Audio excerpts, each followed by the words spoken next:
el don de su sabiduría, comprender este tan especial que recibimos en el libro de los Salmos, igualmente en los escritos sapienciales. Nos encomendamos igualmente a María Santísima para que también ella, como Madre de la Evangelización, nos ayude a todos nosotros a entusiasmarnos cada día más con el anuncio del Evangelio. En el nombre del Padre, del Hijo y del Espíritu Santo. Amén. Entonces vamos a iniciar este encuentro hablando hoy un poco de lo que son los salmos, considerados escritos poéticos dentro del Antiguo Testamento. En el Antiguo Testamento tenemos 3 escritos poéticos propiamente, o sea que son poéticos en sentido estricto. En cada una de sus partes son 3 escritos: el libro de los Salmos, Lamentaciones y Cantar de los Cantares. Son los 3 libros propiamente poéticos del Antiguo Testamento.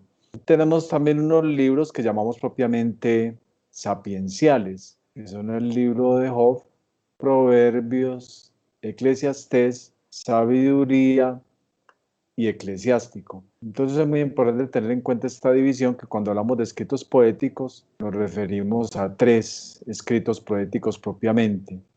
Los llamamos poéticos porque, lo veremos más adelante, tienen como finalidad únicamente ese género, es decir, expresar el mensaje religioso en un lenguaje poético.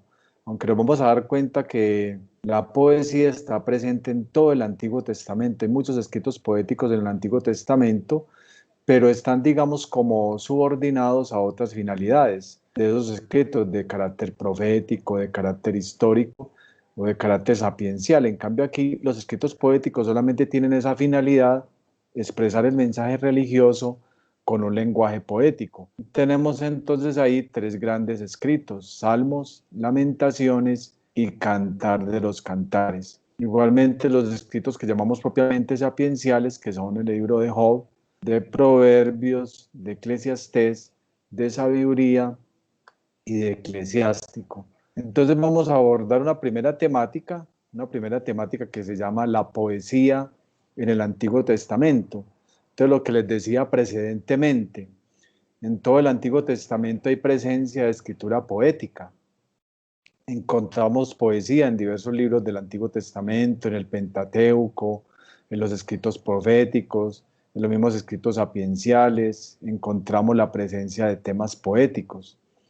Vamos a mirar que hay algunos géneros poéticos, ¿cierto?, que tienen su nombre en hebreo. Por ejemplo, cuando hablamos de Sir en hebreo significa canto. Ese es un primer género poético. Hay otro género poético que en hebreo se dice masal.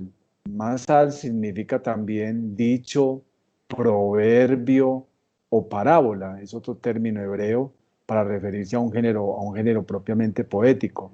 Tenemos otra palabra hebrea muy interesante que se llama mismor.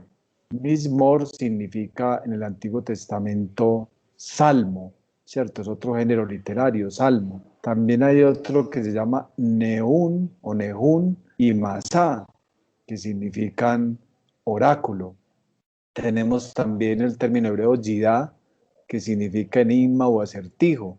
Tenemos otro término hebreo kiná, que significa la elegía. Tenemos otro término hebreo beraká, que significa bendición, o un término hebreo también kelalá, que significa maldición. Entonces, en síntesis, tenemos varios géneros poéticos en el Antiguo Testamento. Tenemos el canto, el dicho, el proverbio, la parábola, el salmo, el oráculo, el enigma, el acertijo, la elegía, la bendición y la maldición. Son géneros propiamente poéticos del Antiguo Testamento. Entonces lo repito: el canto, el dicho, el proverbio, la parábola, el salmo, el oráculo, el enigma, el acertijo, la elegía, la bendición, la maldición. Son géneros propiamente poéticos del Antiguo Testamento y de este libro concretamente de los Salmos que estamos estudiando un poco. Entonces, eso es lo primero. Lo segundo, vamos a ver un poco que la poesía también estaba presente en el Antiguo Oriente y en Israel. El género poético no solamente es característico de los escritos del Antiguo Testamento, sino que también es característico de los pueblos del Antiguo Oriente y lógicamente del pueblo Israel. Entonces, por eso nos encontramos con algunos textos poéticos mesopotámicos que pertenecen a Mesopotamia. Por ejemplo, el poema de Gilgamesh es un gran poema mesopotámico. El poema del Enuma Elis y el poema del Atrahasis son textos propiamente mesopotámicos. También tenemos textos poéticos egipcios, por ejemplo, el himno al sol del faraón Akenatón, o las confesiones negativas del libro de los muertos, o los refranes y sentencias intercalados en las instrucciones de Amenemope y Ptahhotep, y las muestras de poesía religiosa y profana. O sea, tenemos unos escritos propiamente mesopotámicos, escritos poéticos mesopotámicos. Tenemos textos poéticos egipcios en el Antiguo Oriente y tenemos en Israel. Israel llega a producir, digamos, un cuerpo poético propio, representativo y diferenciado. Eso es lo que vamos a ver nosotros. ¿Dónde está ese cuerpo poético? Está representado en esos tres grandes escritos: Salmos, el libro de los Salmos, el libro de las Lamentaciones y el libro del Cantar de los Cantares. Es digamos, como un cuerpo poético propio, representativo y diferenciado de Israel. Así como en Mesopotamia hay varios poemas importantes, así como en Egipto hay unos poemas importantes, también en Israel hay un cuerpo poético muy importante que es propio, representativo, diferenciado, que es precisamente el libro de los Salmos, el Cantar de los Cantares y el libro de las Lamentaciones. Entonces encontramos algunas tradiciones que se expresan en conjuntos poéticos. Por ejemplo, vamos a leer un poco, a acercarnos un poco a la Sagrada Escritura. Vamos a leer en el libro del Génesis, en el capítulo 4, del versículo 23 al 24, vamos a encontrar el canto de la venganza de Lamec. En el capítulo 4, del versículo 23 al versículo 24. Mire que ahí encontramos como una especie de salmo, de poema. Lamec dijo a sus mujeres, Adá y Selá, escuchen mi voz, mujeres de Lamec, pongan atención a mis palabras. Por una herida que recibí, maté a un hombre y a un muchacho por un golpe. Si a Caín se le venga 7 veces, a Lamec 77. Mire que eso está escrito en forma de un canto de venganza, ¿cierto? De un poema de venganza. Ahí vemos la venganza que hay Caín y Lamec, este canto de Lamec. También encontramos, por ejemplo, en el libro de los números, o sea, esto es para que nos acerquemos un poco al Antiguo Testamento, en el libro de los números, en el capítulo 21 del libro de los números, capítulo 21 del versículo 17 al 18, encontramos lo que se llama el canto del pozo, que es una especie de poema. Y mire lo que dice en el versículo 17. Fue entonces cuando Israel entonó esta copla: cántenle al pozo, que brote, ha sido cavado por príncipes, abierto por los jefes del pueblo, con su poder con sus bastones de mando. Fíjese que ese es un canto que encontramos en Números 21. Y en el mismo capítulo 21 encontramos en el Números la sátira contra Moab. En Números 21, 27 a 30. Es como una especie de sátira, pero también de poema.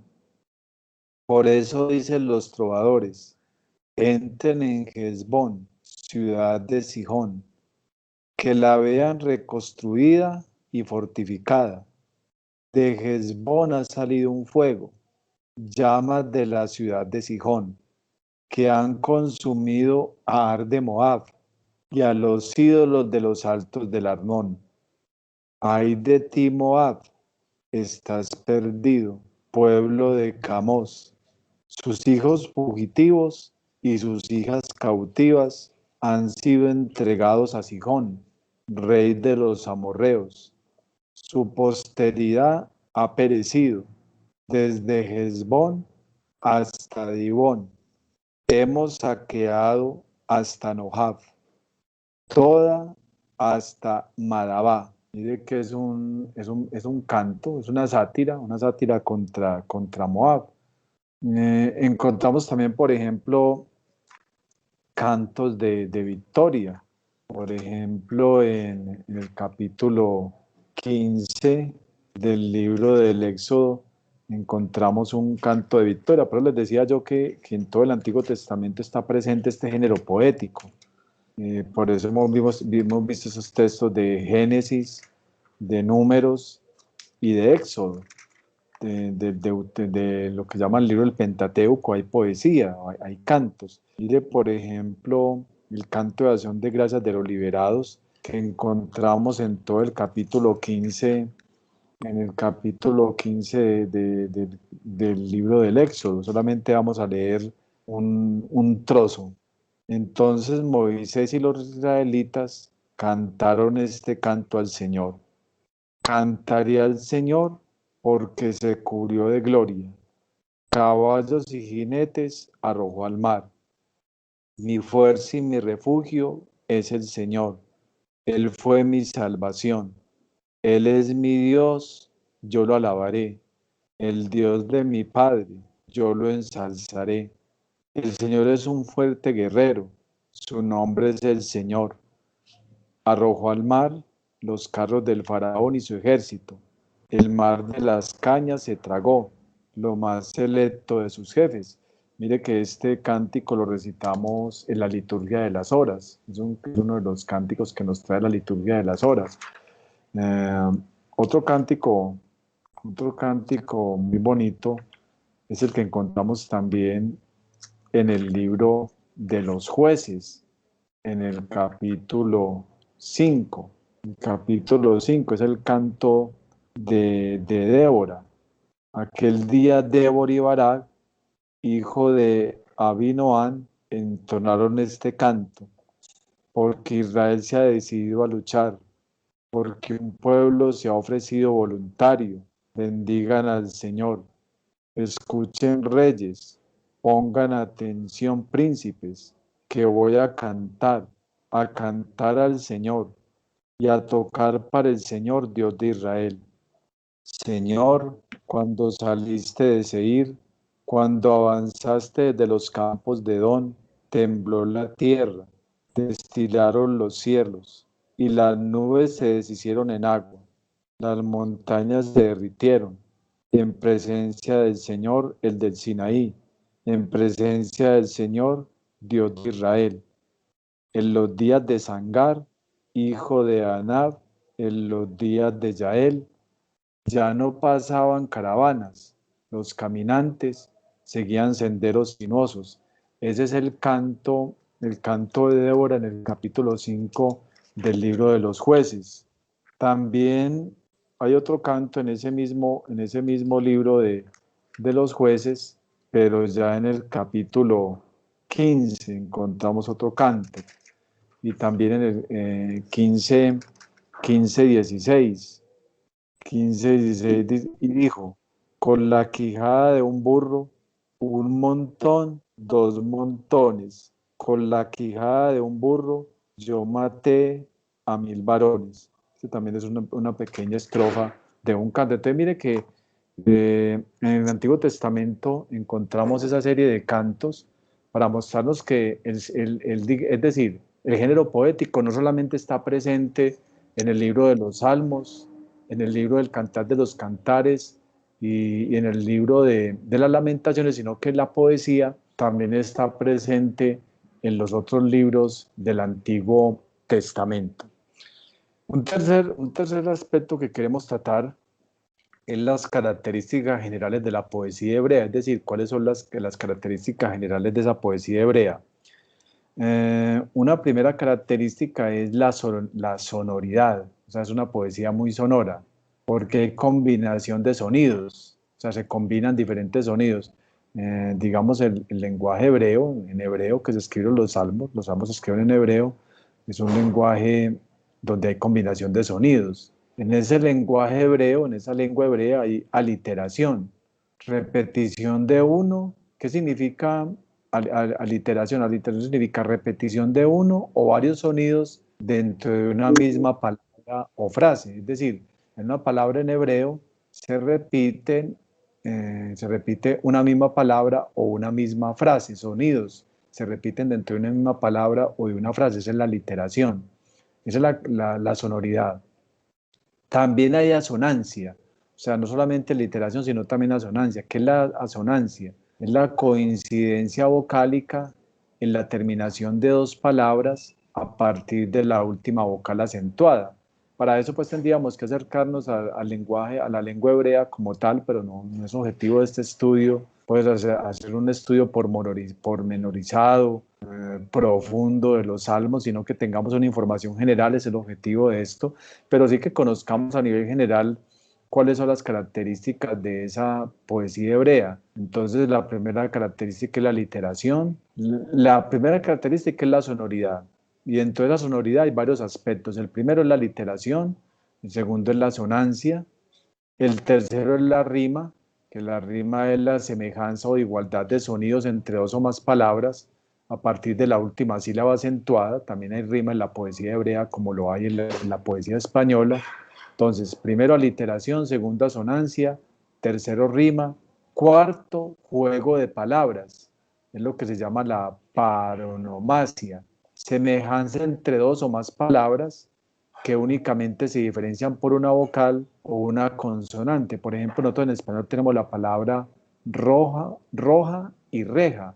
Fíjese que esas dos palabras tienen el mismo número de letras, tienen el mismo número de sílabas, pero solamente se diferencian por una vocal, que es por la E, o se cambia por E, roja y reja. Eso significa la paromancia, esa es la cuarta característica dentro de la sonoridad.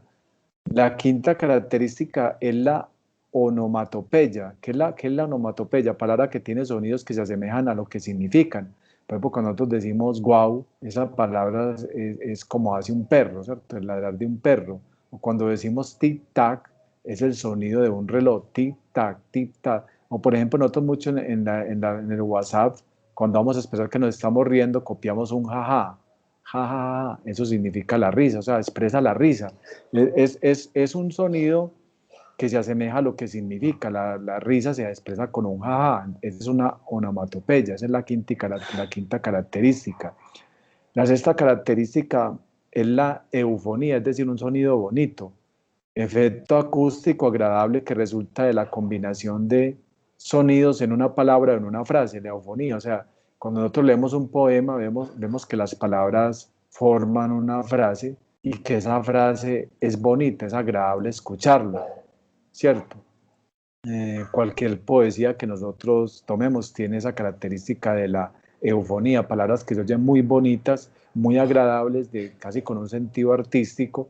Eso es lo que se llama la eufonía. Entonces, esas son las características, pues es la primera característica dentro de la poesía hebrea, es la sonoridad, ¿cierto? Es la primera característica y esa sonoridad la hemos dividido en varios aspectos.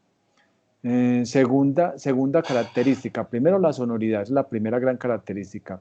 La segunda característica es el paralelismo.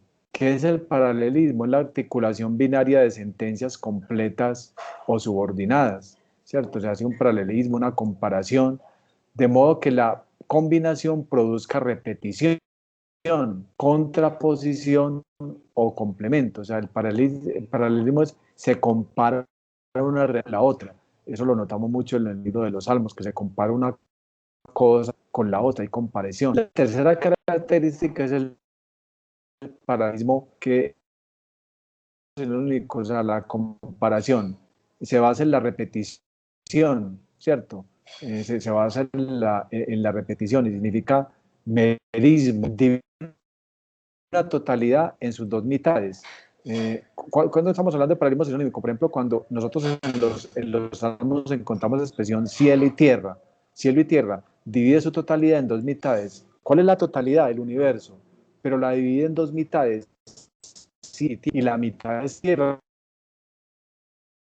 Encontramos mucho cielo, reduce sería a dos miembros negativos, por ejemplo, montañas y leche y miel, lo encontramos también mucho en los salmos. Ese es el paralelismo, montañas y ofrecí una serie completa o miembros significativos que expresan la naturaleza, ¿cierto? Entonces, la naturaleza en las dos palabras, o cómo resume lo que el alimento que da la tierra, lo resume en leche y miel. También utiliza mucho la antítesis, utiliza también la imagen, se utiliza mucho en el poema hebreo. El poema empieza con una letra al 22 del alfabeto hebreo, o sea, es muy común, vemos con unos salmos que son alfabéticos, es decir, cada, cada estrofa del salmo empieza la de una letra hebrea, pues eso tendríamos que conocer el hebreo, pues no es el objetivo que conozcamos el hebreo en este curso, pues el objetivo de este curso es sobre todo que nos acerquemos un poco a los salmos, pero hay salmos alfabéticos, por ejemplo, el Salmo 9, alfabético, vamos a leer un pequeño, trozo de ese salmo. Empezaría con la primera palabra hebrea: te doy gracias, Señor, todo corazón, quiero proclamar todas tus maravillas, me alegraré y exultaré contigo, cantaré a tu nombre, oh Altísimo, mis enemigos retroceden, caen ante ti y perecen, porque tú has dado una sentencia justa a mi favor, sentado en el trono como juez justo. También el Salmo 10 es otro salmo alfabético. Porque, Señor, te mantienes alejado y te escondes en los momentos de angustia.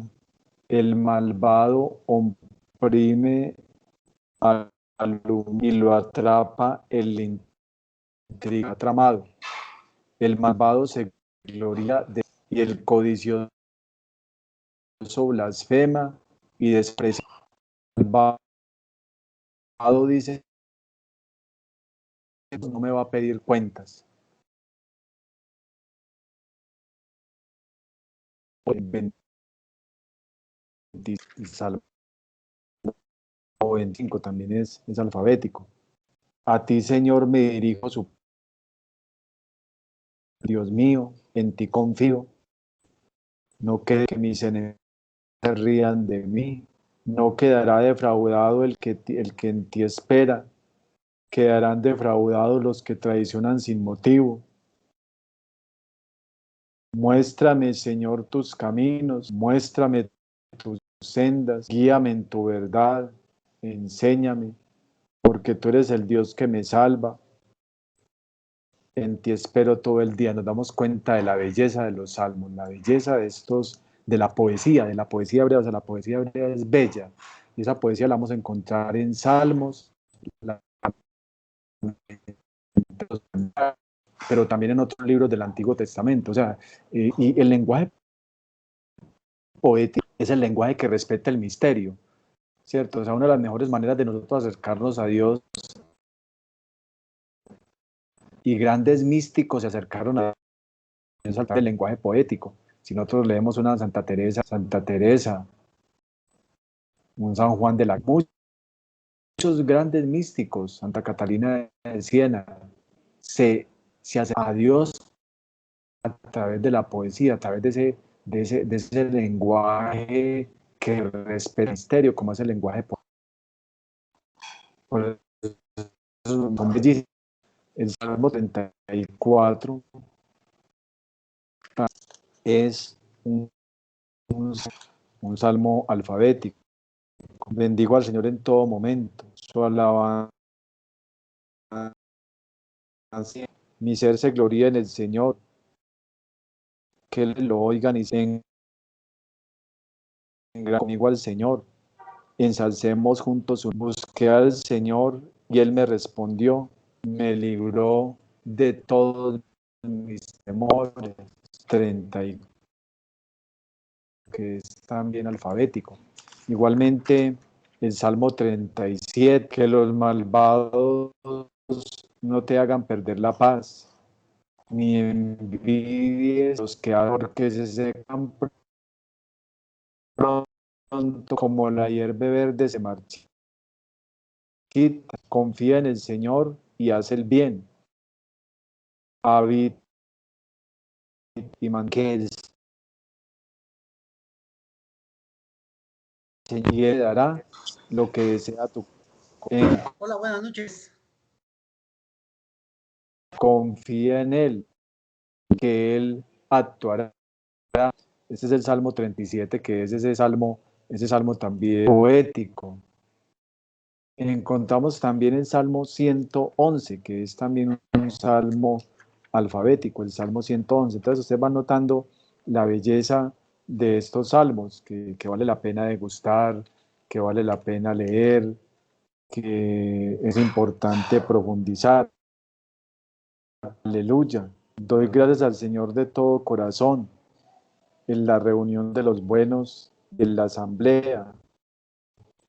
Grandes son las obras del Señor, dignas de estudio para los que las aman.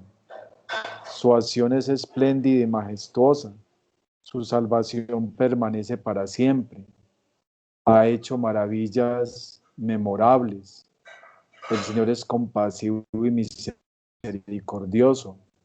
Da alimento acordándose siempre de su alianza. 11. El Salmo 112 también es un salmo alfabético. Aleluya. Dichoso el que respeta al Señor y se complace en sus mandamientos. Su descendencia será poderosa en la tierra. La raza de los hombres buenos será bendecida. Abundarán las riquezas en su rectitud permanece para siempre. Como luz para los buenos brilla el que es compasivo, misericordioso. Dichoso el hombre que se apiada y presta y administra con honradez.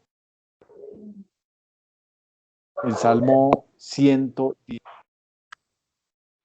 también ese salmo es alfabético. Dichos los que con vida intachable siguen la ley del Señor. Dichosos los que cumplen sus y lo buscan sinceramente. Dichosos los que sin cometer ningún mal siguen sus caminos. Tú promulgaste tus decretos a la que se observaran con él. Ojalá me mantenga en la observancia de tus normas. Entonces este salmo también es maravilloso y es un salmo alfabético. Un último ejemplo es el Salmo 145, que también es un salmo alfabético, un salmo muy, muy bonito. A todas sus obras alcanza su ternura. Te glorificaré, Rey mío y Dios mío. Bendeciré tu nombre por siempre. Todos los días te bendeciré. Alabaré tu nombre sin cesar.